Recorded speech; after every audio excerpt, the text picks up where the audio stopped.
फिर आइए question number 31। 31 32 तो आई थिंक आसान थे दोनों, है ना। 33 पे आते हैं।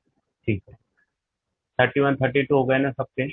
क्वेश्चन नंबर 33 से अपन स्टार्ट करते हैं।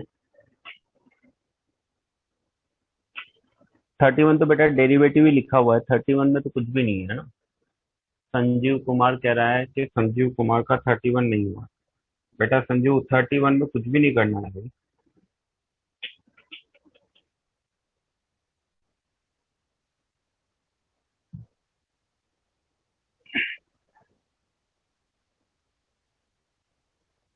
थर्टी वन में तो आपको सिर्फ ये देख लेना है कि 0 to 1 में जैसे आप ए ऑप्शन देखेंगे, तो ए ऑप्शन अगर 31 की बात कर रहे हैं, आप ए ऑप्शन की बात करेंगे तो ई की power x minus 0 to 1 F T sine T है आपका। अब आप वैसे भी देख सकते हैं, अदरवाइज तो आप चाहें तो लेबनीज वगैरह भी लगा सकते हैं, और अगर आप वैसे भी देखना चाहें तो भी ये देखा जा सकता है आसानी से। जैसे मान लीजिए आप इसी को देखना चाहें तो ये कहीं ना कहीं क्वांटिटी 0 to 1 है, या इसको मान लीजिए आपने एच एक्स समझ लिया कोई फंक्शन, तो एच डैश एक्स आपके पास क्या होगा, ई की पावर एक्स का ई की power x minus F x sine x.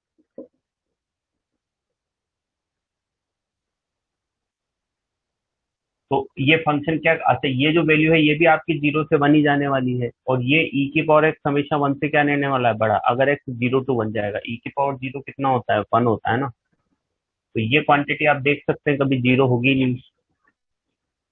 B option में भी ऐसे ही दे रखा है, लेकिन सी ऑप्शन में आप देखोगे यहाँ पे एक्स है, तो ये क्वांटिटी भी 0 1 जाएगी, ये क्वांटिटी भी 0 1 जाएगी, तो वो 0 हो सकता है। तो आप चाहें तो डायरेक्ट ऑब्जर्वेशन से भी बता सकते हैं कौन सा 0 होगा, कौन सा 0 नहीं होगा। अदरवाइज आप उसको फंक्शन लेट करके भी उसको 0 को बता सकते हैं, है ना। अब हम फाइनली इस पे आते हैं 33 वाले पे जो क्वेश्चन है। 33 जो क्वेश्चन है ना, ठीक है ना। 33 वाला जो क्वेश्चन है वो क्या क्वेश्चन है, ये फंक्शन हमें दे रखा है, ठीक है। चलो ये फंक्शन हमें दे रखा है, तो अब हम इसको समझे 33 को। एस्टिमेशन का सवाल है। अब चूंकि x कहाँ से कहाँ तक जा रहा है, k से k+1 जा रहा है। x कहाँ से कहाँ तक जा रहा है, k से k+1 जा रहा है। तो हम ऐसे देख सकते हैं कि k+1 less than x+1 less than कितना होगा, k+2 होगा। तो x इंटू k+1, x से मल्टीप्लाई कर दो इसको, x+1 और x इंटू एक्स प्लस, तो हम कहीं ना कहीं एक बड़ा और एक छोटा फंक्शन बनाने की कोशिश कर रहे हैं। हम एक बड़ा और एक छोटा फंक्शन बनाने की इसमें कोशिश कर रहे हैं, क्योंकि एस्टिमेशन का सवाल है ना। तो भाई x कहाँ से कहाँ तक जा रहा है, x+1 कहाँ से कहाँ तक जाएगा, तो x+1 कहाँ से कहाँ तक जाएगा, ये हम बना। अब आप समझो x+1 है, रेसिप्रोकल कर दो बेटा इसका। रेसिप्रोकल करेंगे तो कहीं ना कहीं साइन ऑफ इक्वलिटी क्या हो जाएगा, चेंज हो जाएगा। और अब आप किससे मल्टीप्लाई कर दो, k+1 से मल्टीप्लाई कर दो। तो अगर k+1 से मल्टीप्लाई कर दोगे, k+1 से मल्टीप्लाई करना है, k+1 ऑब्वियसली पॉजिटिव क्वांटिटी होगी।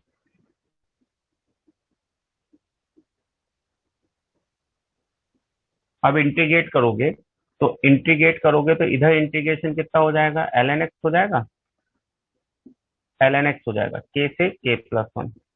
ये आपका हो ही गया k से k+1, k+1 upon x+1 into dx। और इधर इंटीग्रेट करोगे तो ये k+1 k+2 तो बाहर आ गया, और इधर इंटीग्रेट करोगे तो कितना हो जाएगा, ये भी ln x हो जाएगा, ये भी कितना हो जाएगा, ln x हो जाएगा। कहाँ से कहाँ तक चला जाएगा, वही k से लेके k+1 चला जाएगा, है ना। अब यहाँ देखें, ये जो है ये k से k+1 हो गया, ये i हो गया तुम्हारे पास कहीं ना कहीं, इसका समेशन लेना है हमें कहाँ से कहाँ तक, 1 to 99 तक। तो उसने देखो एक ऑप्शन तो इसी से बना दिया, एक ऑप्शन तो उसने आई लेस देन वाला किससे बना दिया। अब हम देख रहे हैं कि ये वाला ऑप्शन तो आपका कॉम्प्लिकेटेड रहेगा, इस वाले ऑप्शन की हम बात करें तो यहाँ पे जब आप समेशन लोगे, समेशन कहाँ से कहाँ तक, 1 से लेके 98 तक, तो ये कितना हो जाएगा, ln k+1 minus ln k is greater then form, ये आई हो जाएगा, ये आई बनेगा ना पूरा, समेशन लेते ही पूरा क्या बन जाएगा, आई। अब इसको तुम आई लेस देन हो गया, इसको तुम ओपन करोगे तो ये क्या बनेगा, L N 99 minus L N 98 plus L N 98 minus L N 97 plus L N 97 minus L N 96 अब तो यहाँ पे लास्ट में L N 2 minus L N 1, इन सबको जैसे ही ऐड करोगे एल एन 1 जीरो हो गया, आई लेस देन कितना हो जाएगा, एल एन 99, ये तुम्हारे पास एक ऑप्शन आ जाएगा।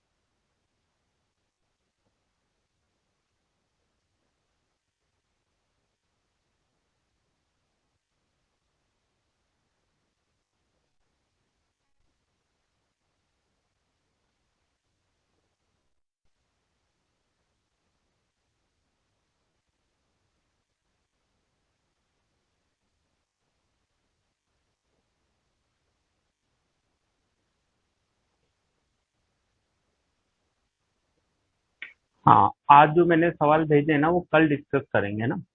आज मैंने वो सवाल भेज दिए, इंटीग्रेशन वाले ग्रुप पे भेजे, मिल गए होंगे सबको वो। हाँ, वो इसलिए भेज दिए ताकि उनको कल डिस्कस कर देंगे फिर, है ना। तो कल अपन उन सवालों को डिस्कस कर देंगे, आज मैंने वो ग्रुप पे वो भेज ही दिए हैं, आप देख लो, अगर आ जाते हैं तो ठीक है, नहीं तो कल अपन जिसमें भी डाउट रहेगा वो कल बता देंगे इसका।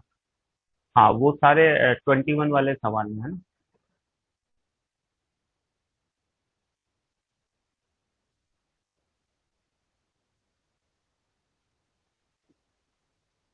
चलिए, हो गया।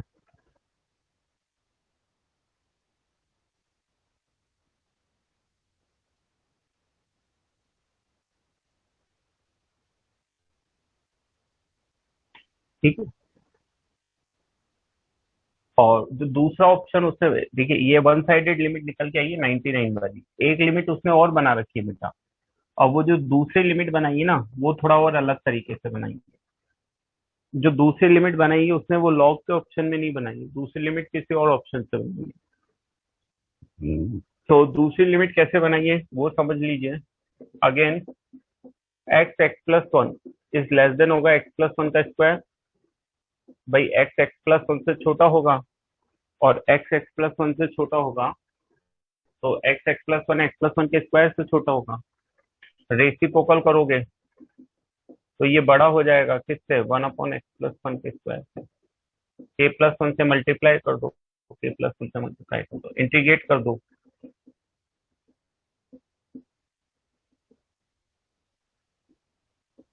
के प्लस वन हो जाएगा, इंटीग्रेट के से के प्लस वन हो जाएगा, dx upon x plus one का स्क्वायर हो जाएगा। आप चाहो तो समेशन भी ले लो, तो समेशन के बराबर 1 to 98 के टू के प्लस वन इंटू के plus one upon x x plus one into D x, ये ग्रेटर देन हो जाएगा summation k equal to 1 to 98, ये के प्लस वन हो गया बेटा, ये माइनस के one upon x plus one हो जाएगा, और लिमिट के से के प्लस वन हो जाएगी। ये तुम्हारा आई बन गया, देन आई ग्रेटर देन। अब इसको आप लिमिट डाल के पुट कर लो, पहले वैल्यू के प्लस वन डालोगे तो ये माइनस के प्लस वन डालोगे तो k plus one upon k plus two, minus minus one upon k plus one, k plus one से के प्लस वन तो कैंसिल हो ही जाएगा, then I greater than summation k equal to 1 to 98। नजर आ रहा है यहाँ तक का। स्क्रीन तो थोड़ी सी नजर आ जाएगी ना, स्क्रीन की तो क्या चिंता करते, स्क्रीन तो ये इधर लिख देता हूँ। तो अब ये आपका आई इज ग्रेटर देन कितना हो गया, एलसीएम ले लेंगे तो 1 upon k plus to, summation k equal to 1 to 98, 1 upon k plus to, I is greater then, इसको डिफाइन करेंगे बेटा तो 1/3, 1/4, 1/5 से लेके 1/90 100 तक होगा। और उसने क्या किया कि ये जो क्वांटिटी इसको इससे बड़ा लिख दिया बेटा, ये कितनी होगा 98 टाइम्स होगा, then I is greater than from 98 upon 100, इसका मतलब I is greater than from 49/50।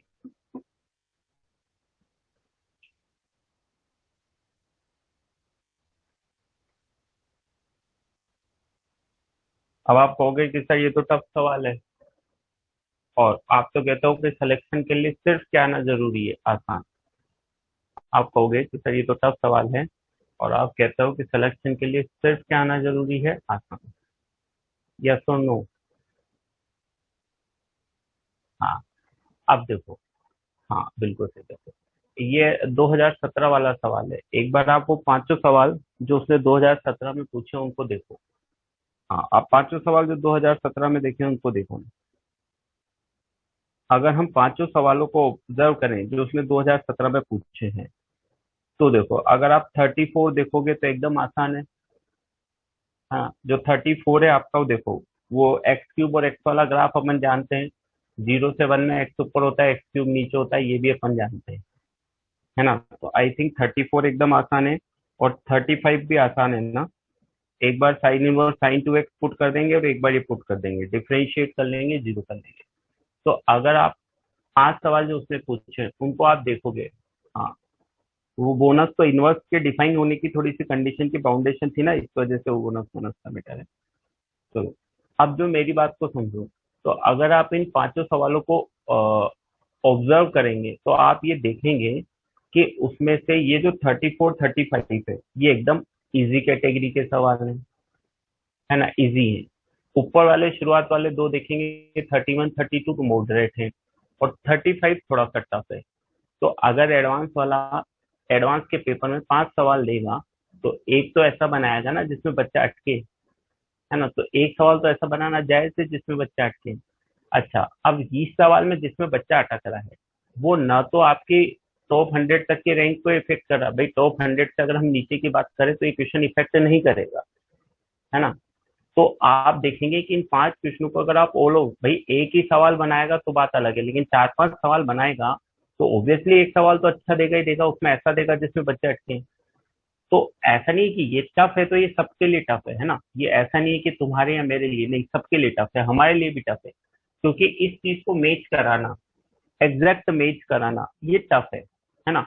अब आप समझो कि हम इसको क्यों बता रहे हैं, क्योंकि हम इसको घर पे सोल्व कर चुके हैं, है ना? ऑन दी स्पॉट पेपर में इतना थोड़ी ना बच्चा सोच पा सकता है। फैक्ट है कि आप बताइए कि पेपर में 5 मिनट में इतना बच्चे को क्लिक कर जाए कि वो 5 मिनट में ये क्लिक कर ले और एग्जैक्ट आंसर एस्टिमेशन का मिला दे, वो पॉसिबल नहीं है। ये बात मैंने आपको एस्टिमेशन पढ़ाते टाइम शुरुआत में भी बोली थी, है ना? तो पांच ऑप्शन है, तो वो इसीलिए उसने एक सवाल को क्या बना के दिया, टफ बना के दिया। बट ओवरऑल देखें तो हमारा सिलेक्शन, अगर हमें 2000 या 1500 या 1000 रैंक के अंदर अंदर चाहिए ना, तो उसमें ये कोई इफेक्ट करने वाली चीज नहीं है। तो अगर पांच सवाल बनाएगा तो उसमें से एक तो अच्छा देगा ही सही, जिसपे बच्चे को अटकाएगा, है ना? चलो, इसके बाद आगे बढ़ते हैं। 35 के बाद आप देखो, 36 आसान था, 18 वाला। 36 आसान था, देखने से पता लग रहा है 1/n वाला फंक्शन है ना? 36 भी आसान था, और हमें देखते ही पता लग रहा है कि भाई r/n का फंक्शन बनाएंगे, इंटीग्रेट करेंगे और आंसर आ जाएगा। 37 भी आसान था। अब देखो, 37 वही है कि भाई एक्स की पावर एन का ग्राफ हमेशा कहाँ रहेगा, एक्स के नीचे रहेगा, क्योंकि हम जानते हैं कि 0 to 1 में एक्स की पावर एन हमेशा एक्स से क्या रहना है, छोटा ही रहना है। एक्स स्क्वायर छोटा रहता है, एक्स क्यूब छोटा रहता है, एक्स की पावर एन छोटा रहता है। तो वही सीधा सा सवाल है कि वाई बराबर एक्स ऊपर रहने वाला है ना? और एक्स की पावर। तो अब आप देखो, अगर आप बात करेंगे तो दोनों एकदम आसान सवाल है। हम्म। अब इसके बाद आ जाओ क्वेश्चन नंबर 38 पे, है ना? अब हम बात कर रहे हैं क्वेश्चन नंबर 38 में। तो अब 38 भी देखो कितना आसान सवाल है। अब मुझे बताओ कि पहले आप इस 38 को पहचाने कि नहीं पहचाने। आप मुझे बताओ कि आप लोग क्वेश्चन नंबर 38 को पहचाने कि नहीं पहचाने। आ, नहीं, कॉमन नहीं लेंगे। नहीं नहीं नहीं, कॉमन नहीं लेंगे डिनोमिनेटर, आप नहीं पहचाने बेटा। हाँ, आप इंडेफिनेट के क्लास नोट्स निकालो अभी फटाफट, आप लोग अपनी अपनी कॉपी में इंडेफिनेट के क्लास नोट्स खोलो। हाँ, इंडेफिनेट के क्लास नोट्स खोलो।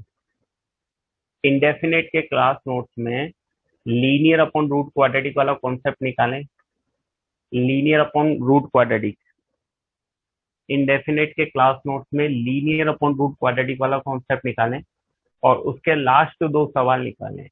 लास्ट के दो सवाल में से एक पे स्टार लग रहा होगा, एक पे डबल स्टार लग रहा होगा। 9 या 10 नंबर का सवाल होगा, तो एक पे स्टार लग रहा होगा, एक पे डबल स्टार लग रहा होगा। लीनियर अपॉन रूट क्वाड्रेटिक, ये इस तरह का सवाल होगा, x-2/3 ये सवाल होगा शायद 9th नंबर पे होगा, और 10th नंबर पे एक सवाल होगा जिसपे 2 स्टार लगा रखे होंगे मैंने। ये तो 9 नंबर पे करा रखा था।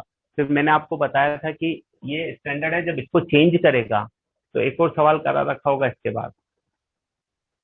हाँ, यस, ये वही सवाल है। आप इसमें आसान सा सब्स्टिट्यूशन लगाइए, a cos square theta plus b sine square theta, और जैसे ही a cos square theta plus b sine square theta आप सब्स्टिट्यूशन लगाएंगे, ए बी भी 1 1 ही है बेटा, यहाँ पे ए बी भी क्या है, 1 1 ही है। तो जैसे ही आप x cos square theta plus y sine square theta substitution लगाएंगे, यह आसानी से फॉर्म में कन्वर्ट होकर आंसर दे देगा आपको। ये वाली टाइप वाला सवाल है, बिल्कुल आसान सवाल है, बस आप पहचाने और बोलो क्या। तो ये सवाल है 38।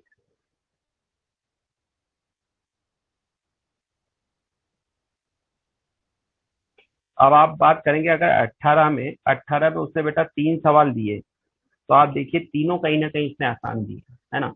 तो वो जब 5 6 सवाल देगा तो एक आध तो कॉम्प्लिकेटेड बनाएगा, बाकी 2 3 सवाल वो दे रहा है तो लगभग लगभग वो आसान ही देता है ना। तो ये तीनों बहुत आसान सवाल दिए उसने।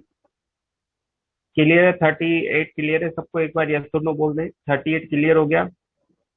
38 क्लियर है सबको बेटा?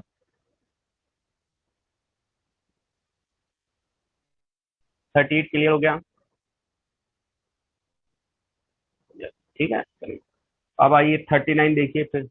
39 फिर आसान दिया, मैं आपको इसीलिए बार बार कह रहा हूँ कि एरिया अंडर द कर्व में एक सवाल वो पूछता ही पूछता है, एक सवाल वो पूछता ही पूछता है, और जो ग्राफ देता है वो नॉन ग्राफ देता है, कोई बहुत कॉम्प्लिकेटेड ग्राफ नहीं देता है। ऐसा नहीं दिया जिसको आप ऑब्जर्व ही ना कर पाए, ऐसा नहीं पूछता है। 39 हो गया। चलिए क्वेश्चन नंबर 40। 40 भी आसान है। ये 1 + e⁻sin x को आप पहचाने, ये 1 + e⁻sin x प्रॉपर्टी नंबर 6 से हटता है। जब हम प्रॉपर्टी नंबर 6 लगा के ऐड करते हैं तो ये 1 + e⁻sin x वाला ऊपर नीचे से कैंसिल हो जाता है। यस और नो? वही है कि नहीं है ये?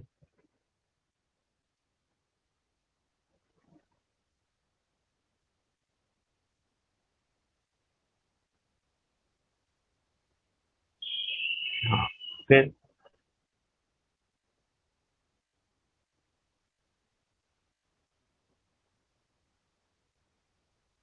तो मैं कह रहा हूँ बहुत 41, क्वेश्चन नंबर 41 हुआ।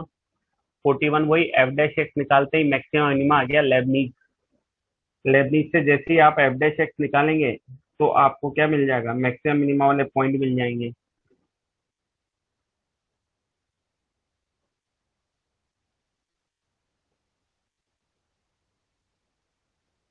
क्लियर है ये बात जो मैं बोल रहा हूँ? 41 के लिए बात समझ में आ गई? एफ डैश एक्स मिल जाएगा डायरेक्ट अपने को लेबनीज से।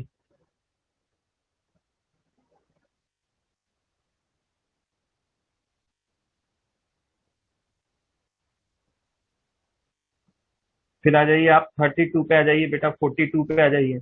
अब 42 फिर समझो, है ना। 42 फिर समझो, 42 पे ध्यान दो। 42 क्या है? प्रॉपर्टी 6 लग रही है।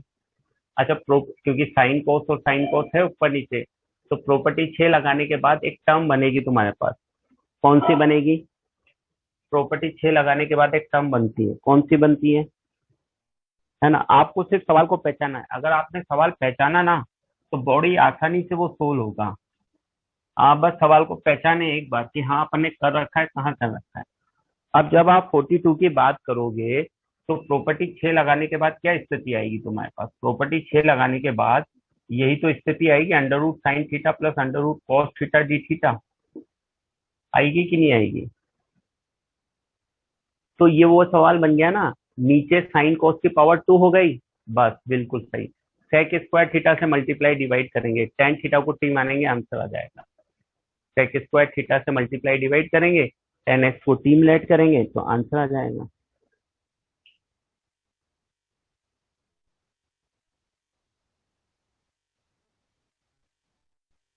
ना। तो यही बात मैं तुम्हें बार बार समझाने की कोशिश कर रहा हूँ कि आप चीजों को ध्यान दीजिए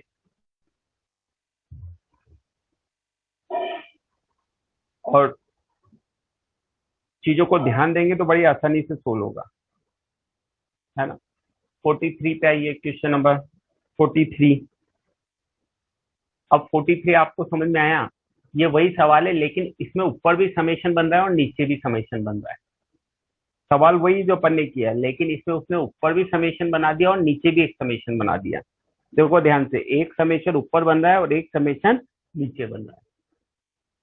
तो ऊपर भी समेशन में बन जाएगा तो एक्स की पावर 1/3 dx हो जाएगा, और नीचे क्या बन जाएगा, dx upon a plus x का होल स्क्वायर।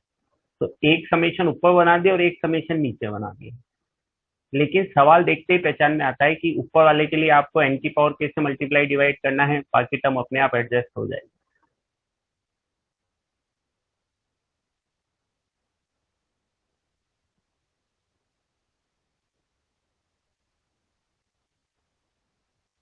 क्लियर है 43 तक बात सबको?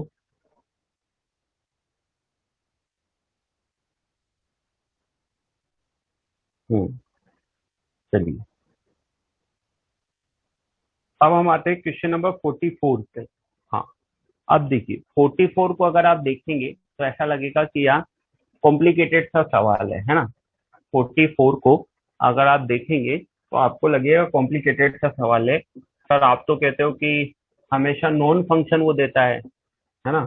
और यहाँ देखो सर, ये तो अननोन सा फंक्शन कुछ दे दिया, है ना। और मैं कहता हूँ कि हमेशा नॉन ही फंक्शन देता है वो, ऐसा कुछ कॉम्प्लिकेटेड नहीं देता। तो अब आप कहोगे सर आपने तो कहा था नॉन ही फंक्शन देता है ना।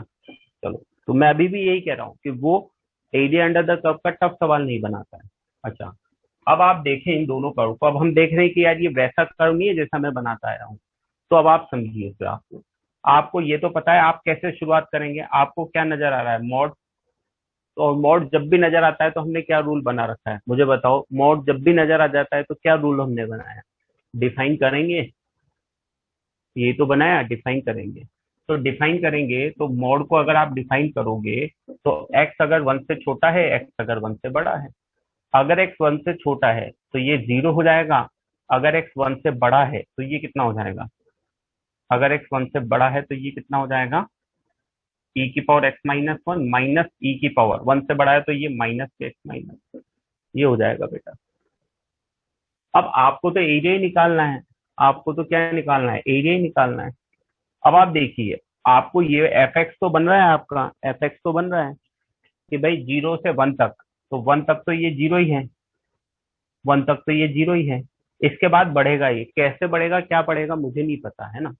और अगर आप जिए तो ये एफ एक्स है बेटा आपका, है ना। अभी आपको नहीं पता है कैसे बढ़ेगा क्या बढ़ेगा, लेकिन ऑब्वियसली आप ये तो कह सकते हैं एफ एक्स के लिए कि भाई ये ई की पावर एक्स है, ये वन अपॉन ई की पावर एक्स है, तो होगा तो पॉजिटिव। भाई अगर आपको इसको तकलीफ लग रही तो आप इसको ऐसे भी लिख सकते हैं, वन अपॉन ई की पावर एक्स माइनस। तो आप ये तो कह ही सकते हैं कि यार ये पॉजिटिव होगा, नेगेटिव तो होने से रहा नहीं, तो बढ़ेगा ही तो सही। कैसे बढ़ेगा क्या बढ़ेगा वो बात का मैटर। अगर आप दूसरे वाले कर्व की बात करेंगे जी एक्स की, तो जीरो पे इससे वैल्यू देखो कितनी आएगी, जीरो पे इसकी वैल्यू आएगी बेटा E plus one by E upon two. अच्छा, अब ये भी बढ़ेगा, है ना। कैसे बढ़ेगा क्या बढ़ेगा मुझे नहीं पता। अब मुझे सिर्फ ये ऑब्जर्व करना है, भाई उसने कहा है एरिया बाउंडेड बाय किससे निकालना है, इस कर्व से निकालना है, इस कर्व से निकालना है, और एक्स जीरो, ये एक्स जीरो वाई एक्स से, मतलब इससे इससे और इससे। अब ये बाउंडेड एरिया आपको निकालना है, इसका मतलब है कि ये कहीं ना कहीं इंटरसेक्ट तो करेंगे, तभी तो बाउंडेड एरिया पूछा है उसने। अगर मान लो ये इंटरसेक्ट, भाई ये दे दिया, ये दे दिया और ये दे दिया, तीन चीजें हैं। तो अगर ये इंटरसेक्ट ही नहीं करेंगे तो बाउंडेड एरिया कैसे पूछेगा। तो बस हमें ये देखना है कि ये इंटरसेक्ट कहाँ पे करेंगे, बस। और इंटरसेक्शन पॉइंट हम हमेशा कैसे निकालते आए हैं, दोनों फंक्शन को बराबर करके निकालते हैं, दोनों फंक्शन को बराबर करके आए हैं। तो अब हमें पॉइंट ऑफ इंटरसेक्शन निकालना है तो कैसे निकालना है, दोनों को बराबर कर दे, इसको और इसको। अच्छा, आप बराबर करते वक्त भी आपको ऐसा नहीं बहुत ज्यादा कोई टफ होगी, आप चीज को समझे देखिए। दोनों फंक्शन को बराबर करना है तो आप इसको ऐसे लिख दीजिए बेटा। इसको ऐसे लिख दूं मैं, ई की पावर एक्स अपॉन ई, और इसको ई अपॉन ई की पावर एक्स, और इसको भी कितना लिख दूं, ई की power x upon E minus, इसको ऐसे लिख दूं ई अपॉन ई की पावर एक्स। अब आप चाहें ना तो ये क्वाड्रेटिक की लिखी हुई है, आप समझ लो इसको, कोई ऐसे कोई बहुत कॉम्प्लिकेटेड नहीं लिखा हुआ है ये टी अपॉन ई अपॉन टी, टी समझ लो इसको एक तरफ के लिए, ये 2/t माइनस t/e, और ये t/t, ये लिखा हुआ है 2e/t। जैसे आप सोल्व करोगे t निकल जाएगा, t से x निकल जाएगा, तो 1 + ln√d शायद वो पॉइंट आता है जहां पे इंटरसेक्ट करेंगे। इसका मतलब ये ग्राफ और ये ग्राफ आगे जाके कहीं पे क्या करेंगे, इंटरसेक्ट करेंगे। और इंटीग्रेशन में वही ई की पावर एक्स का इंटीग्रेशन भी डायरेक्ट आएगा, ये ऊपर वाला फंक्शन है, ये नीचे वाला फंक्शन है।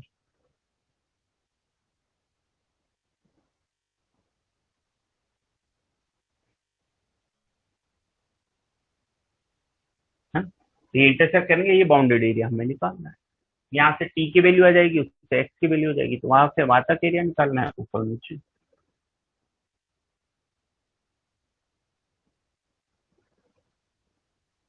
हाँ बिल्कुल, 45 में एक्सटेंशन लगाएगा वो, बिल्कुल, क्योंकि उसने मिनिमम मैक्सिमम की बात कर दी ना। 45 में एक्चुअली मैक्सिमम मिनिमम वाली बात कर दी। ये हो गया, ये क्लियर हो तो डन बोलो, मैं इसको रफ करके अगले सवाल पे बढ़ूंगा बेटा। ये क्लियर हो तो डन बोले, इसको रफ करके आगे बढ़ेंगे। इससे वो आ जाएगी बेटा, टी की वैल्यू शायद एल एन, टी की वैल्यू आती है ना, √3e आती है मेरे ख्याल से, है ना। टी की वैल्यू √3e आती है ना, टी की जो वैल्यू आती है वो √3e आती है ना। हाँ, तो ई की पावर एक्स बराबर √3e आएगा, तो एक्स बराबर एल एन e√3 आएगा, तो ये 1 + ln√3 आ जाता है। तो इंटीग्रेशन आपको दो पार्ट में करना पड़ेगा बेटा, 0 to 1 और 1 से ln√d।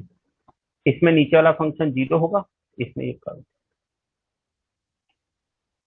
हाँ, अब ये बात है कि यहाँ उसने थोड़ी सी मेहनत करा ली, लेकिन फिर मैं आपको कह रहा हूँ, कोई ऐसा बहुत कॉम्प्लिकेटेड कर्व नहीं दिया उसने, कहीं ना कहीं ई की पावर एक्स लिखा। ई की पावर एक्स इसलिए लिखा क्योंकि ई की पावर एक्स देखने के बाद आदमी को घबराहट नहीं होती, ऐसा अननोन फंक्शन नहीं लिखा। और इंटीग्रेशन तो आसान है, ई की पावर एक्स का ई की पावर एक्स, इंटीग्रेशन में कुछ बनाया ही नहीं। और एडवांस का सवाल है, आप सोचें एडवांस का सवाल है तो इतना इतना तो करवा लेगा, पर फिर भी ओवरऑल ऐसा कुछ नहीं पूछ लेता वो जिसको बच्चा देख के परेशानी होता रहे, नहीं। चलिए ये लिख लिया हो तो डन बोले बेटा, इसको रफ कर दूं मैं।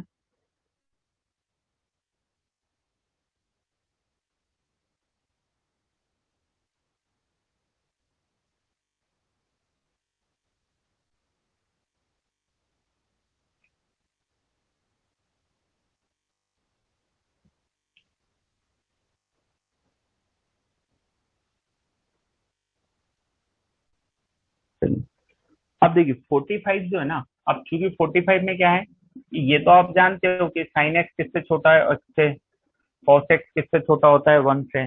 लेकिन उसने क्या ग्रेटर देन वाला पूछा है बेटा, ग्रेटर देन वाला पूछा है। तो ग्रेटर देन वाला पूछा है तो ये अपन कई बार कर चुके हैं कि साइन एक्स का एक्सपेंशन हम जानते हैं कि साइन एक्स का एक्सपेंशन कितना होता है, x minus x cube upon factorial 3 plus x 5 upon factor 5, इस तरह का कुछ होता है।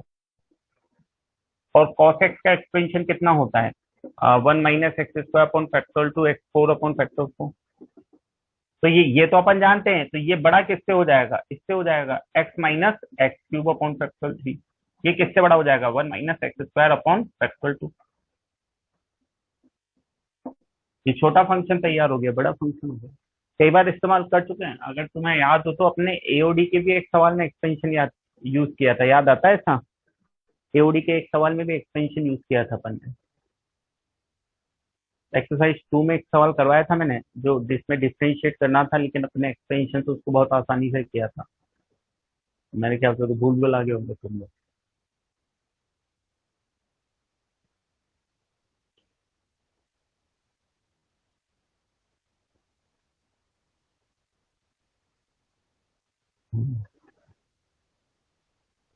ये समझ में आ गया।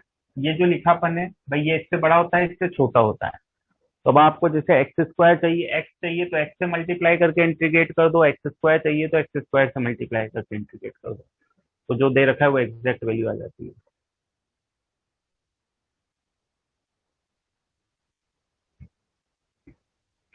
और 46 तो आसान है, ये अपन ने क्लास में भी किया इस तरह का, बाय पार्ट्स लगाएंगे, बाय पार्ट्स लगाते ही आंसर आ जाता है। 46 एकदम इजी भी दिया है। अपन ने भी क्या है, साइन एक्स वाला सवाल किया है अपन ने, F x plus F double dash x बराबर साइन एक्स वाला सवाल। तो कहीं ना कहीं वो एक तीन चार सवाल जो देता है वो दिमाग में रख के देखता है कि बच्चा बना सके उसको।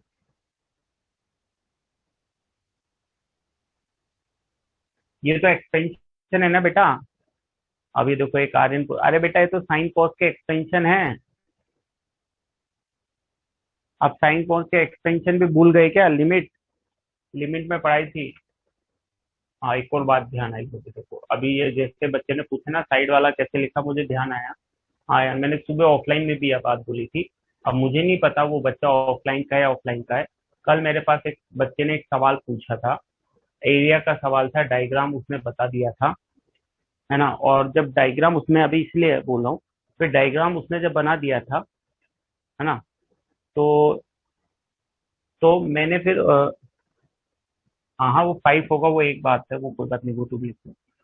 तो मैंने जब उससे बात की, तो उसने कुछ सवाल था इस तरह का, एक कर्व था, कोई एरिया वेरिया की बात कर रहा था, एक नहीं पता, बाउंडेड एरिया था। तो अब आप समझो कि पढ़ाने वाले को कितना गुस्सा आता होगा। ये मैंने, उसने कुछ पूछा था ऐसे डायग्राम देखे, तो फिर मैंने उसको बता भी दिया कि बेटा ये तो आसान सा है, इसमें ऊपर वाला फंक्शन माइनस नीचे वाला फंक्शन, ये ऊपर वाला नीचे वाला। तो जब मैंने उसको ये बता दिया तो उसने एक तुरंत मैसेज मुझे भेजा कि सर ये कैसे पता चलता है कि इसमें से ऊपर वाला फंक्शन कौन सा है और नीचे वाला फंक्शन कौन सा है।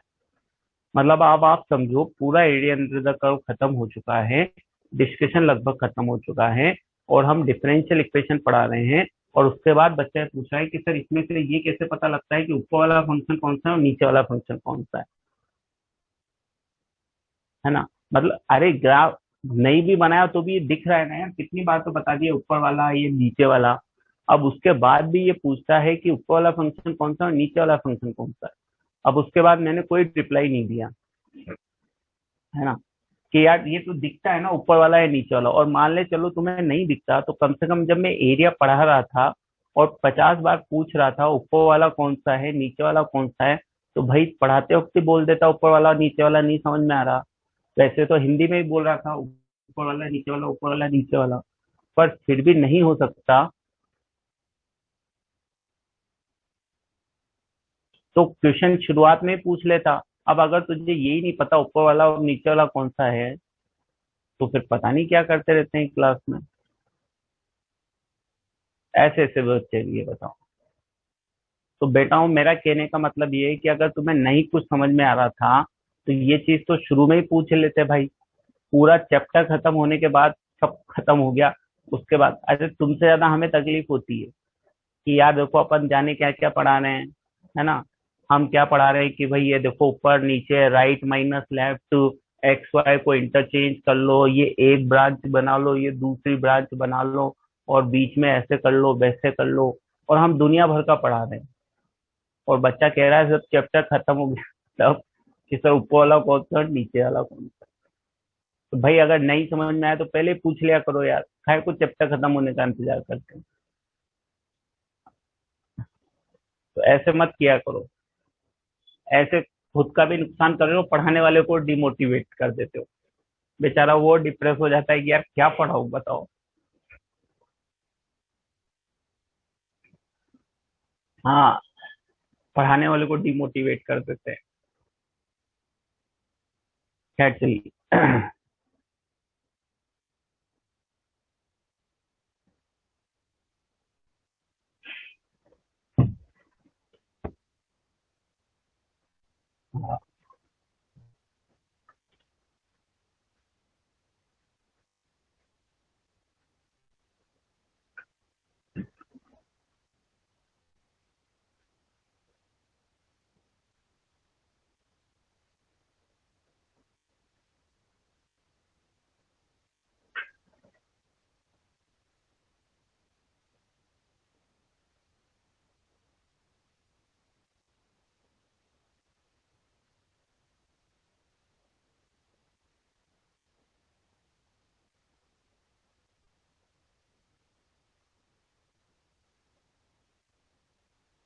अब एक बच्चे ने मैसेज किया है, सर आप बहुत इग्नोर करते हो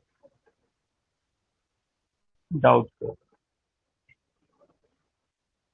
कौन से डाउट को इग्नोर करता हूँ भाई?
लेकिन अगर कोई चीज 10 बार बताई जा चुकी है और उसके बाद भी आप याद नहीं रख रहे, तो 11वीं बार बता के भी क्या करेंगे? याद तो आपको रखना ही नहीं है। ये भी तो एक मैटर होता है ना आप।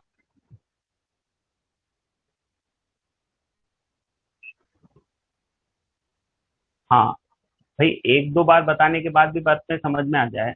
अब मान लो, अब इतना पढ़ाने के बाद कोई ये पूछे कि ये ऊपर वाला कौन सा है, नीचे वाला कौन सा है, तो फिर उसके डाउट को इग्नोर ही करना पड़ेगा ना बेटा। आप मुझे बताओ, ये सब होने के बाद अगर कोई पूछे कि ऊपर वाला कौन सा है, नीचे वाला कौन सा है, तो इग्नोर ना करो क्या उसको? अगर इसको इग्नोर नहीं करूंगा तो क्या करूंगा? फिर उसके बाद मैंने कुछ रिप्लाई नहीं दिया उसको,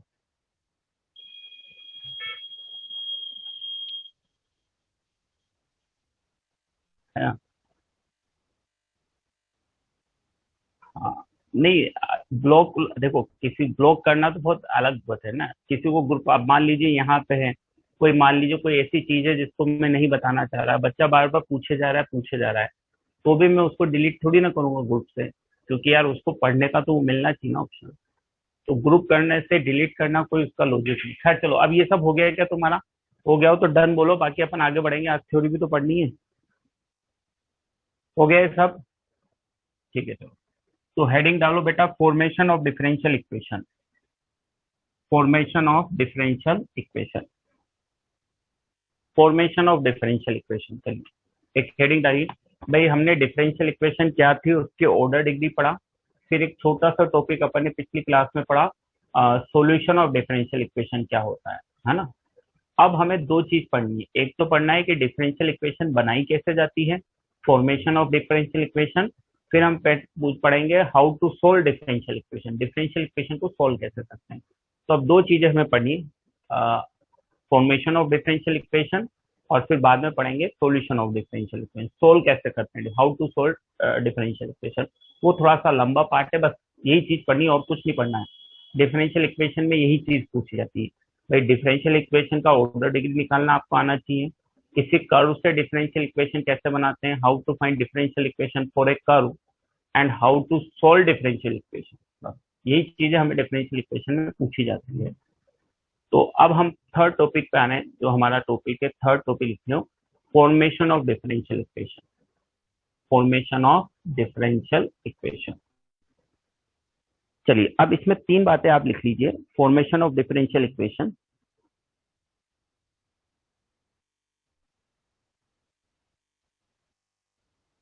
फॉर्मेशन ऑफ डिफरेंशियल इक्वेशन तीन स्टेप में हम करेंगे। पहले आप तीनों स्टेप लिख लीजिए, फिर मैं आपको वन बाय वन एक्सप्लेन करूंगा। तो अब हम पढ़ रहे हैं बेटा formation of differential equation. Formation of differential equation, है ना? अब इसमें तीन बातों का आपको ध्यान रखना है ना? स्टेप फर्स्ट लिखिए, है ना? पहले लिख लो, फिर मैं एक एक को एक्सप्लेन भी करूंगा, है ना? पहले लिख लो, स्टेप फर्स्ट में लिखो बेटा, स्टेप फर्स्ट में लिखो, identify number of, identify number of essential arbitrary constant, identify number of essential arbitrary constant. अब यहाँ एक नया वर्ड हम ले आए, एसेंशियल। आर्बिट्री कांस्टेंट तो आपने सॉल्यूशन में भी पढ़ लिया था वर्ड, लेकिन अब हम बात करेंगे एसेंशियल आर्बिट्री कांस्टेंट, है ना, आवश्यकता कितने की थी, है ना। तो identify number of essential arbitrary constant because, because because number of essential arbitrary constant, because number of essential arbitrary constant, because number of essential arbitrary constant equals to का sign order of differential equation, order of differential equation। तो सबसे पहले आप ये देख लें कि जो आपको कर्व या इक्वेशन दी हुई है उसमें एसेंशियल आर्बिट्री कांस्टेंट कितने हैं। क्यों देख लें, क्योंकि एसेंशियल आर्बिट्री कांस्टेंट जितने होंगे उतना ही डिफरेंशियल इक्वेशन का ऑर्डर होगा। दोबारा रिपीट करता हूँ, क्या मैंने बोला, identify number of, identify number of essential arbitrary constant, identify number of essential arbitrary constant because number of essential arbitrary constant equal to, because number of essential arbitrary constant equals to order of differential equation, order of differential equation। Step 2 लिखिए बेटा, step 2, step 2 में लिखिए, step 2 में लिखिए, differentiate curve equation, differentiate curve equation, differentiate curve equation, differentiate curve equation until we get required order, until we get required order, differentiate curve equation until we get required order। तब तक differentiate करें जब तक कि आपको required order ना मिल जाए। Differentiate curve equation until we get required order, ठीक है, differentiate curve equation until we get required order. Curve के इक्वेशन को तब तक डिफरेंशिएट करो जब तक आपको रिक्वायर्ड ऑर्डर ना मिल जाए। ठीक हो गया। Step third,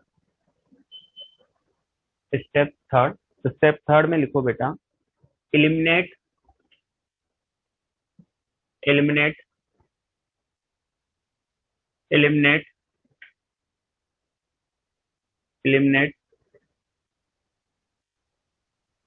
eliminate essential arbitrary constant, eliminate essential arbitrary constant, eliminate essential arbitrary constant by the help of curve equation, eliminate essential arbitrary constant by the help of curve equation and equation obtained in step 2, curve equation and equation obtained in equation step 2, eliminate essential arbitrary constant by the help of curve and equation, curve and equation obtained in step 2।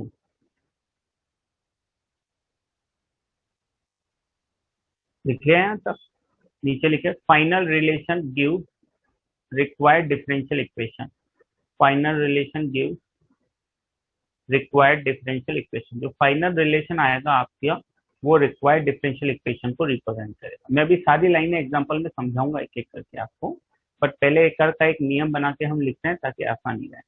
नीचे लिख लिया आपने, final relation give required differential equation, final relation give required differential equation, final relation give required differential equation. ठीक है, 3 step लिख लिए अपन ने। हाँ, इसके बाद एक स्टार बना के पॉइंट लिखिए, 3 स्टेप लिखने के बाद स्टार बना के एक पॉइंट लिखिए।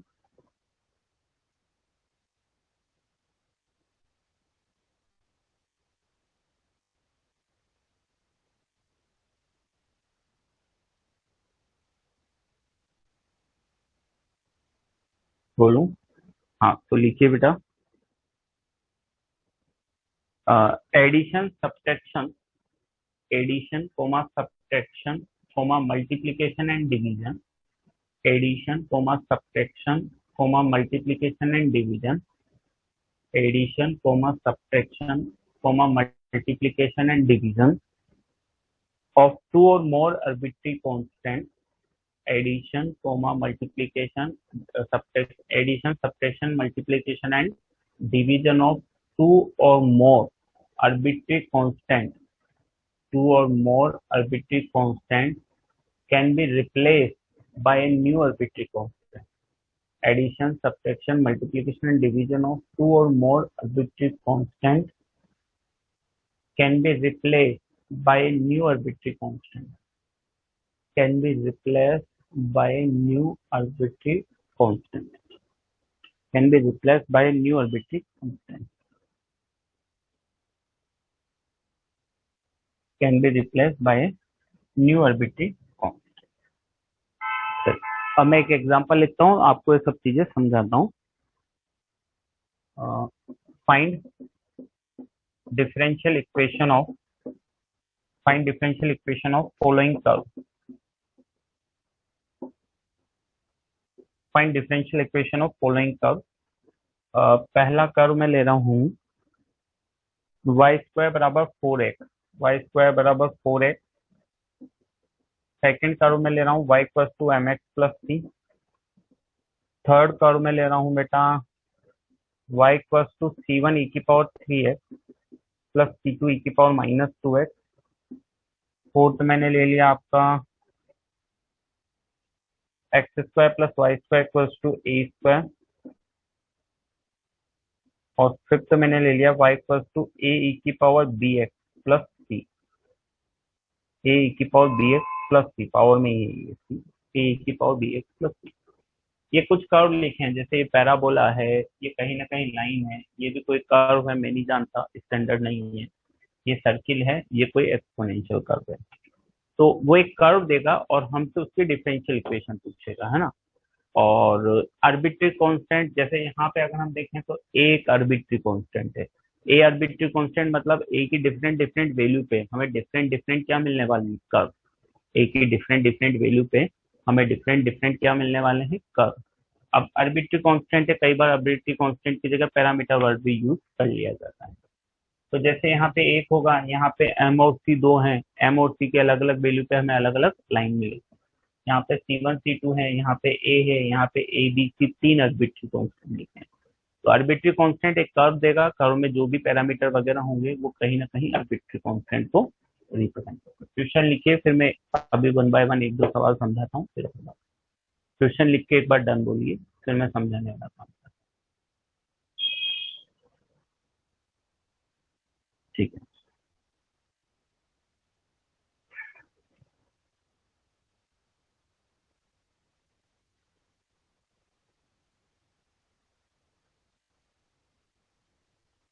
थर्ड में हाँ, C1 e की power 3x plus C2 e की power minus 2x, minus 2x. अब जैसे आप समझिए सवाल को, हाँ, कि जैसे हम पहले सवाल की बात करें तो ये वाई स्क्वायर बराबर 4x लिखा हुआ है, ये कर्व की इक्वेशन होगी बेटा, है ना. ये कर्व इक्वेशन है. तो आपको सबसे पहले ये देखना है कि एसेंशियल आर्बिट्री कांस्टेंट कितना है. तो एसेंशियल आर्बिट्री कांस्टेंट तो 1 है, ए ही तो है, यहाँ पे ए ही तो है, ए की तो है 1 है. इसका मतलब ऑर्डर ऑफ डिफरेंशियल इक्वेशन आपका कितना हो गया, 1 हो गया. इसका मतलब आपको ये पता लग गया कि आपको इस कर्व को कितनी बार डिफरेंशिएट करना है, इक्वेशन को एक बार. तो ये हो जाएगा 2y dy by d x equal to कितना हो गया, 4a. आपको ये पता लग गया ऑर्डर निकालने से कि आपको डिफरेंशिएट कितनी बार करना है. ऑर्डर निकालने से आपको क्या पता लगेगा बेटा, कि आपको डिफरेंशिएट कितनी बार करना है. आपको डिफरेंशिएट कितनी बार करना है, एक बार करना है या दो बार करना है. और एक काम आपको क्या करना है कि अब आपको कैसे भी करके जो कर्व इक्वेशन है वो, और जो आपको स्टेप 2 में इक्वेशन मिलेगी उनसे इसको एलिमिनेट करना है. किसको, ए को एलिमिनेट करना है. तो अब आसानी से निकल के आ रहा है कि भाई हम चाहे तो 4a की वैल्यू कहीं से भी पुट कर दें, या तो यहाँ से पुट कर दो या वहां से पुट कर दो. dy बाई डी एक्स जो है 4a की वैल्यू यहाँ से पुट कर दें तो वाई स्क्वायर बराबर एक्स हो गया। तो आप देखेंगे एक इक्वेशन हमारे पास आ जाएगी कितना, y minus 2x dy by d x बराबर 0। तो ये इस कर्व की डिफरेंशियल इक्वेशन हो जाएगी। तो ये आपके रिक्वायर्ड डिफरेंशियल इक्वेशन हो।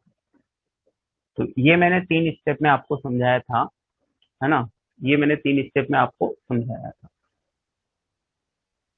4a की वैल्यू रिप्लेस की ना बेटा, Y square upon 4x, 4a की वैल्यू होगी Y square upon x, 4a की वैल्यू ही रिप्लेस कर दी हमने, ये हमारे पास।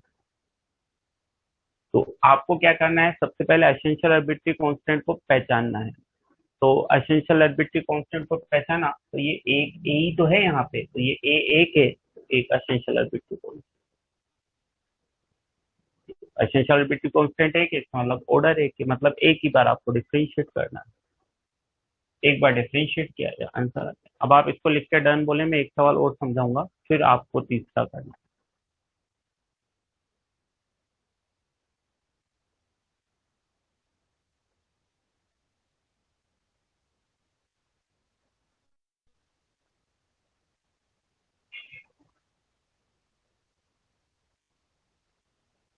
ठीक है, अब जैसे हम दूसरे कर्व पे आ जाते हैं, अब हम दूसरे कर्व पे आ जाते हैं।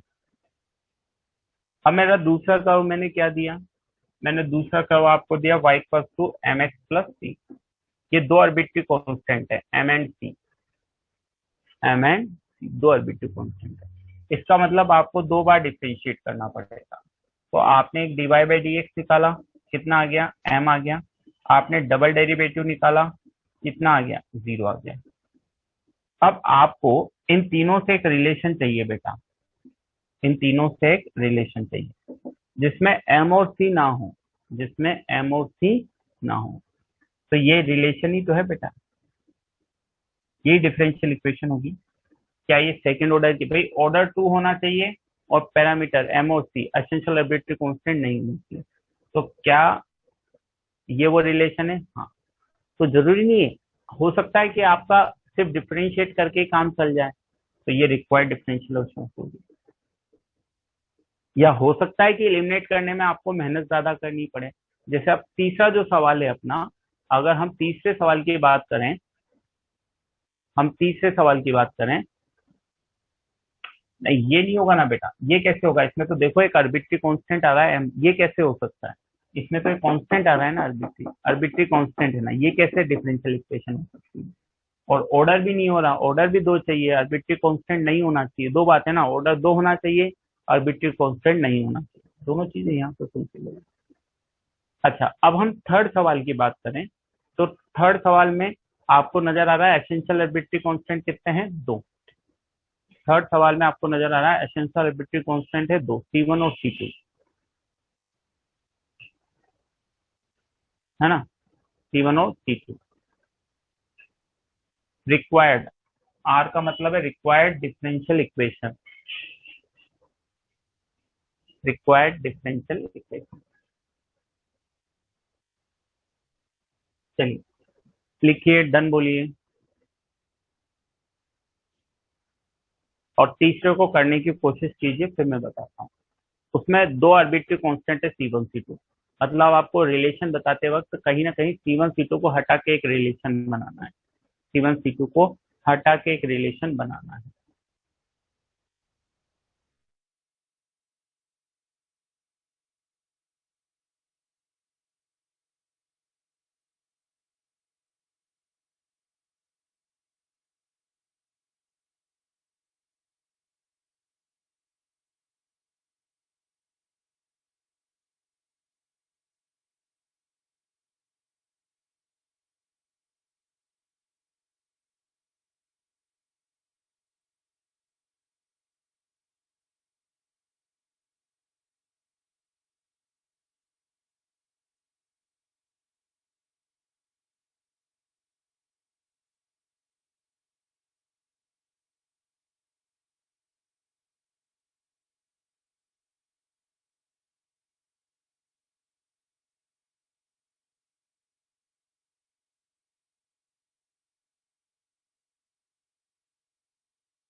हाँ भाई, हो गया क्वेश्चन नंबर 3, हुआ क्या बेटा?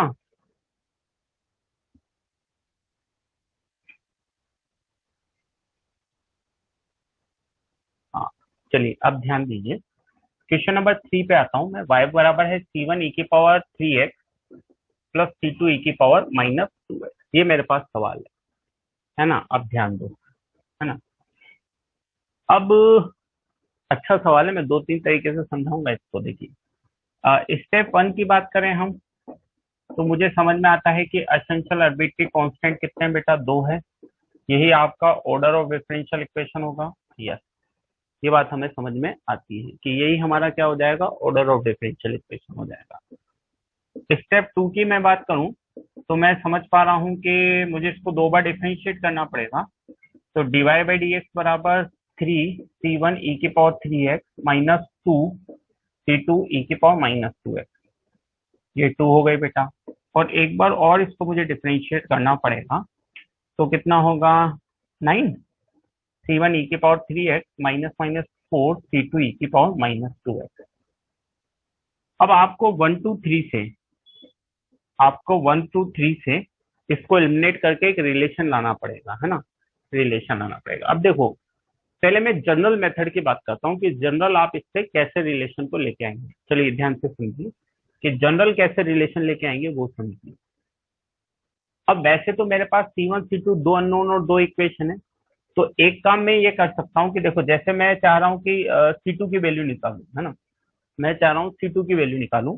तो मैं ऐसा करता हूँ कि इक्वेशन 2 को 2 से मल्टीप्लाई करता हूँ और 3 में ऐड कर देता हूँ। ठीक है, 2 को 2 से मल्टीप्लाई कर रहा हूँ, 3 में ऐड कर रहा हूँ। तो ये कितना हो जाएगा बेटा? 2 dy/dx, या ऐसे लिख दूं मैं, 2y dash plus y double dash, ताकि लिखने में थोड़ा सा आसानी रहेगी। 2y डैश, है ना? हाँ, देखे जाओ, अभी मैं सब तरीके जो तुमने सोच रखा है वो सब बता दूंगा, और जो तुमने नहीं सोचा है वो भी बता दूंगा। वाई डबल डैश, इसको आप 2 से मल्टीप्लाई कर रहे हैं तो 6 और 9 15 c1 e की पावर 3x, ये हो जाएगा आपके पास। ठीक है, और एक काम हम कर सकते हैं, कौन सा? एक काम मैं कर सकता हूँ। अब जैसे मान लीजिए मैं ये चाहता हूँ, तो मैं 3 से मल्टीप्लाई करूँ, 2 को मैं 3 से मल्टीप्लाई करूँ और माइनस कर दूं 3 में, तो आपके पास कितना होगा बेटा? 3y dash minus y double dash equals to, आप 3 से मल्टीप्लाई कर देंगे तो ये माइनस के 6 माइनस का 10 होगा, c2 e की पावर माइनस 2 है। यस और नो बोलना है इस पे?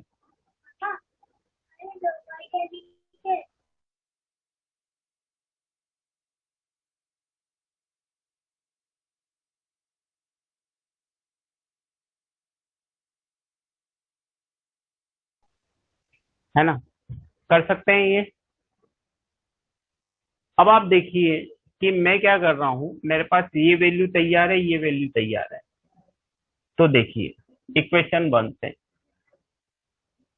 इक्वेशन वन में y इक्वल्स टू, अब मैं इसकी वैल्यू पुट कर रहा हूँ c1 e की पावर 3x की वैल्यू, तो ये हो जाएगी 2y dash plus y double dash upon 15 plus, फिर c2 की वैल्यू पुट कर रहा हूँ, तो 3y dash minus y double dash upon -10, ये वैल्यू इसमें मैंने रिप्लेस कर दी। अब आप देखिए कि अगर मैं इसको 30 से मल्टीप्लाई कर दूं, तो 30y इक्वल्स टू 30, तो मतलब 4y dash plus 2y double dash, और यहाँ पे बेटा माइनस थ्री आ जाएगा, तो माइनस के 9y dash plus 3y double dash. सही लिखा मैंने? यस, सही लिखा। तो 5y double dash minus 5y dash minus 30y equals to 0, y double dash minus y dash minus 6y equals to 0। ये इसको करने का एक सिंपल तरीका, और एक ऑर्डिनरी स्टूडेंट इसको ऐसे ही करेगा, एक ऑर्डिनरी स्टूडेंट इसको ऐसे ही करेगा।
लिख लिया बेटा?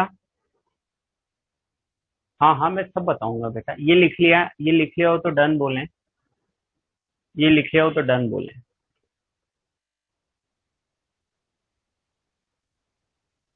लिख लिया हो तो डन बोलें। ये लिख लिया ये? हाँ, ठीक।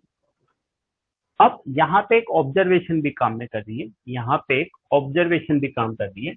ध्यान दीजिए, एक ऑब्जर्वेशन यहाँ पे क्या काम कर रही है कि अगर आप इन दोनों इक्वेशनों को ध्यान से देखें, आप अगर इन दोनों इक्वेशनों को ध्यान से देखें, अब मैं एक दूसरा एक तरीका समझाता हूँ। एक ऑब्जर्वेशन भी यहाँ पे काम कर रही है, और ऑब्जर्वेशन क्या काम कर रही है कि अगर आप 3 - 2 कर दें बेटा, 3 - 2 कर दें, स्टेप थर्ड में एक ऑब्जर्वेशन भी काम कर रही है कि अगर आप 3 - 2 कर दें तो देखिए क्या होगा, d²y/dx² माइनस dy/dx। अब 3 - 2 आपने किया तो ये कितना हो जाएगा बेटा, 6c1e⁻3x। फिर इसको से इसमें आपने हटाया तो कितना हो जाएगा, सही लिख रहा हूँ क्या मैं? 3 - 2 कर रहा हूँ मैं, तो ये हो गया, फिर ये हो गया, और ठीक है, ये हो जाएगा 6c2e⁻²x। तो ये हो गया d²y/dx² माइनस dy/dx, और ये 6 कॉमन आ गया बेटा, तो 6 कॉमन आके ये y बन जाएगा। देखो आंसर ये भी आ गया, आंसर ये भी आ गया, 6 कॉमन लेके y बन जाएगा। नजर आ रहा है आपको? 6 कॉमन लेंगे, और 6 कॉमन लेंगे तो क्या बन जाएगा, y। ये ऑब्जर्वेशन है ना? ये ऑब्जर्वेशन है, लेकिन ये हर बार काम करे ये जरूरी नहीं है। ये ऑब्जर्वेशन है, यहाँ काम कर गई, है ना? यहाँ काम कर गई, है ना? यहाँ काम कर गई, हर बार काम करे ये जरूरी नहीं है। अब मैं एक और तरीका समझाता हूँ आपको। पहला वाला मेथड ऑर्डिनरी स्टूडेंट वाला, ये एक ऑब्जर्वेशन थी, यहाँ काम कर गई, हमेशा काम करे ये जरूरी नहीं है ना? अब आप इसको लिख के कंप्लीट करो, फिर मैं एक और चीज समझाता हूँ आपको।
दोनों तरीके से हो गया।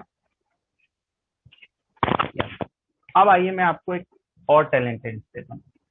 देखिए, अब जरूरी नहीं है कि हम इतनी कहानी बनाएं, जरूरी नहीं है कि हम इतनी कहानी बनाएं। हम सवाल को एक और तरीके से भी कर सकते हैं।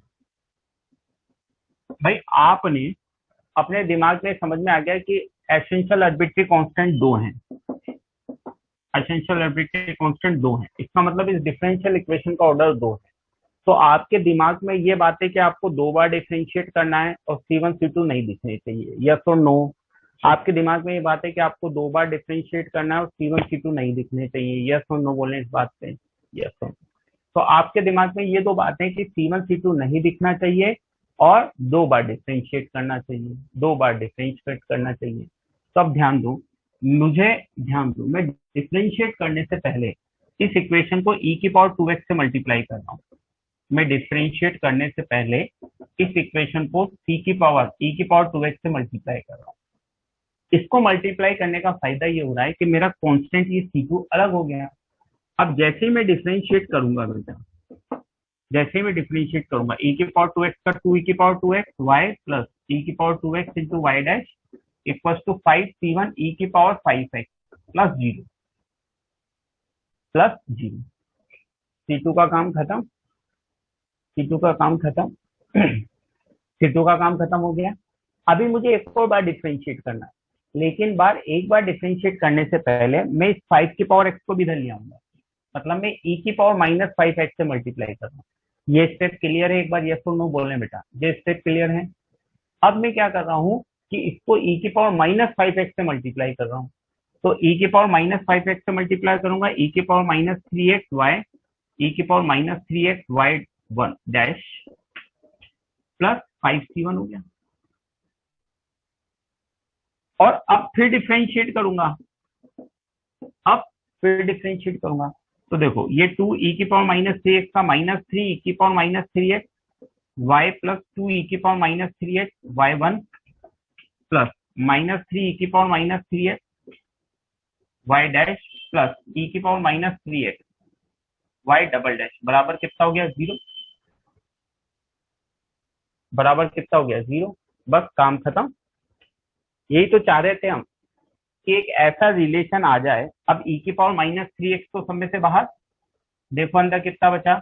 -6y -6y plus 2y dash -3y dash plus y double dash बराबर 0। ये तो 0 हो नहीं सकता, तो रिलेशन आ गया अपने पास। कितना आ गया? -6y -y dash plus y double dash बराबर 0। क्या यही वो आंसर है जो हम चाह रहे थे? देखो, तो ये भी एक थॉट हो सकती है जिसको हम दिमाग में लेके आगे बढ़ सकते हैं कि मुझे कहीं ना कहीं कितनी बार डिफरेंशिएट करना है और मुझे किस तरह C1 C2 को हटा के एक रिलेशन चाहिए जो सेकंड ऑर्डर का हो। तो ये भी एक थॉट हो सकती है सवाल को।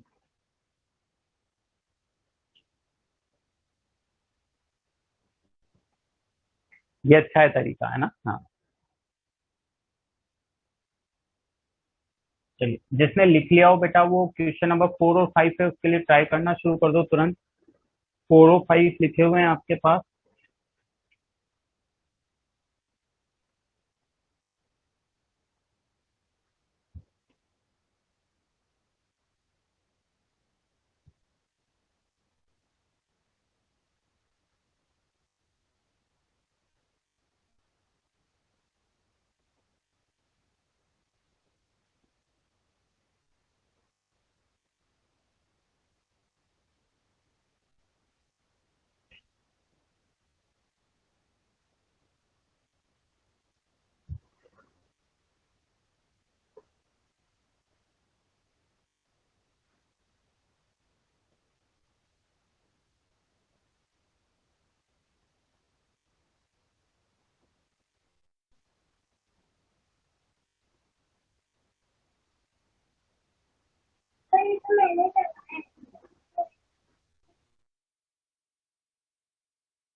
फोर्थ वाला तो एकदम सीधा सा है, डिफरेंशिएट करते ही आंसर आ जाएगा। फोर्थ वाले का आंसर तो आ गया होगा सबका, बस आपको डिफरेंशिएट करना है। एक बार जैसे डिफरेंशिएट करोगे वैसे ही आंसर आ जाएगा। अब जरूरी नहीं कि आप पूरा कहानी लिखें, आपको चीज समझ में आ गई कि x² प्लस y² बराबर a²। एसेंशियल आर्बिट्री कांस्टेंट कितना है? 1। और यही आपका ऑर्डर है, ऑर्डर ऑफ डिफरेंशिएशन। तो आप ज्यादा ना दिमाग लगाएं, आपने डिफरेंशिएट किया 2x plus 2y divide by dx बराबर 0। अब आपको समझ में आ गया कि यार ये तो फर्स्ट ऑर्डर की इक्वेशन है, बस तो यही आपकी डिफरेंशियल इक्वेशन होगी, y divide by dx plus x equals to 0। ठीक है, अब मैं आपको और अच्छी बात है, अब अपन फिफ्थ सवाल पे आते हैं।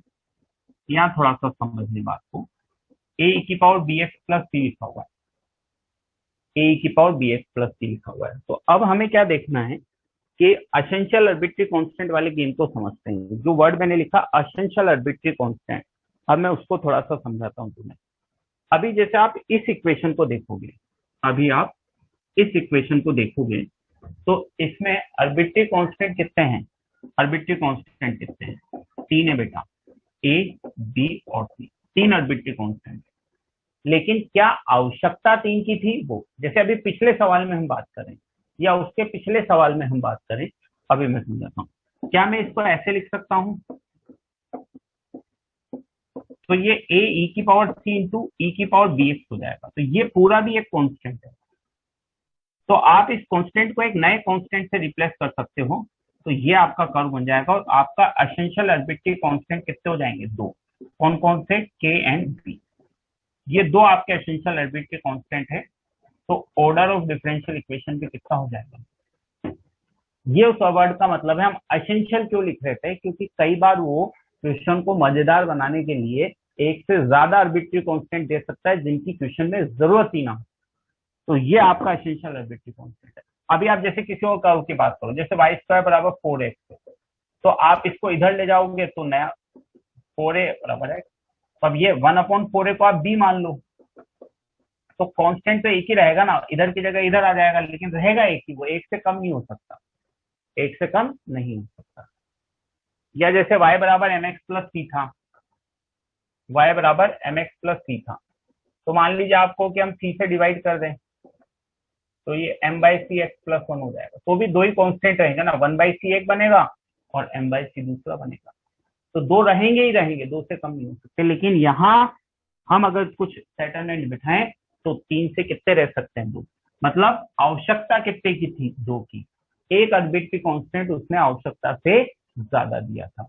यस और नो बोलें इस बात पे, यस और नो बोलें, ये क्लियर है बात? तो essential arbitrary constant, essential word इसीलिए जोड़ा गया है इसमें, क्योंकि जब हम मेंस एडवांस की बात करते हैं तो वो इस तरह का कुछ डाल देता है कि आपको जोड़ तोड़ करके कुछ करना पड़े। ठीक है, तो अब आपको समझ में आ गया कि आपको कितनी बार डिफ्रेंशिएट करना पड़ेगा? दो बार। अब आप देख लीजिए, आप चाहें जैसे भी करें, आप इसको कर सकते हैं। चाहे तो आप उसी तरीके से कर लीजिए जिस तरीके से मैंने बताया। पहले ई की पावर माइनस बी एक्स को इधर ले आए, फिर डिफ्रेंशिएट करें, है ना? तो जैसे भी आप करना चाहें। इसका मैं आंसर आपके लिए लिखता हूँ, आप देखिए कि आपका वो आंसर आ रहा है या नहीं। इसका आंसर जो आएगा वो आएगा बेटा y into y double dash equal to y dash का स्क्वायर। ये आंसर आएगा इसका, y into y double dash equal to y dash का स्क्वायर। ये आंसर आएगा। तो मैच कर लें आप लोग कि आपका ये आंसर आ रहा है या नहीं आ रहा है।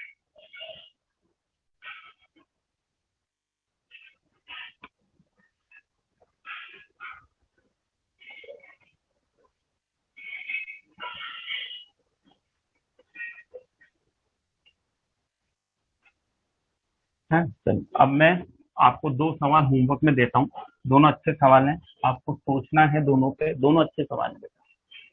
Find order of differential equation, find order of differential equation whose solution is, find order of differential equation whose solution is y equals to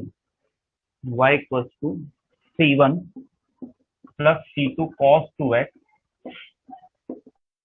plus c3 sin square x, c3 sin square x plus c4 cos square x plus c4 cos square x plus c5 e की power 2x plus c6, 2x plus c6। ये सवाल। Find order of differential equation whose solution is y equals to c1 plus c2 cos 2x plus c3 sin square x plus c4 cos square x plus c5 into e की power 2x plus c6। हाँ, इसमें कुछ ज्यादा ही मैंने arbitrary constant डाल दिए, तो आपको सोचना है। काफी अच्छा सवाल है कि एसेंशियल कितने हैं? आवश्यकता से ज्यादा है यहाँ पे, और आवश्यकता से कुछ ज्यादा ही डाले हैं मैंने, है ना? और एक और लिख लीजिए बेटा, find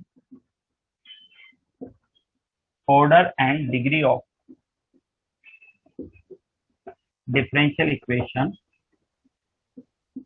whose solution is whose solution is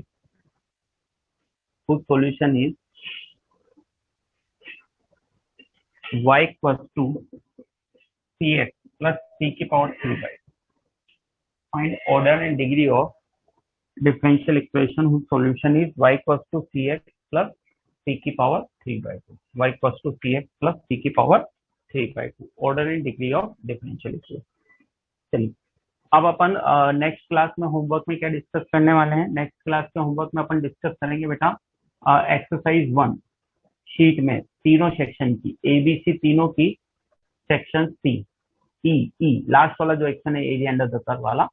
तो शीट के होमवर्क एनसीईआरटी का तो होमवर्क ऑलरेडी आप लोगों के पास है 9.1 9.2। तो वो जो एनसीईआरटी वाला होमवर्क है वो तो आपके पास पहले से दिया हुआ है, उसको तो आपने कर लिया होगा, नहीं भी किया हो तो कर लें। जो शीट में अपन कल डिस्कस करेंगे, है ना, जो शीट में अपन कल डिस्कस करेंगे वो करेंगे सेक्शन ई।